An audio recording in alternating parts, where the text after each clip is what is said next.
Hello guys, তোমরা কেমন আছো?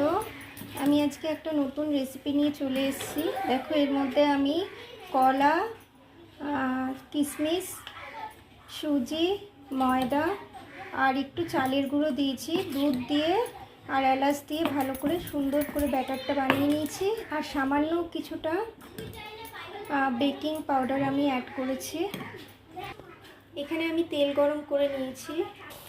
ব্যাটারটা আমি দিয়ে দিয়েছি। এটা মালপোয়া মতো হবে, কিন্তু আমি নিজের মতো করে বানাচ্ছি। যেহেতু কলাটা নষ্ট হয়ে যাচ্ছিল, তাই ভাবলাম এরকম একটা রেসিপি বানিয়ে নিই, যেটা আমার গোপাল ঠাকুরকে আমি দিতে পারবো। অলরেডি আমার মালপোয়াগুলো রেডি হয়ে গেছে। হালকা লাল করে আমি ভেজে নিয়েছি। এবার এটাকে তুলে নেব। গাইস, আমার মালপোয়ার রেসিপিটা রেডি। আমি তুলে নিলাম। দেখতেই পাচ্ছ তোমরা।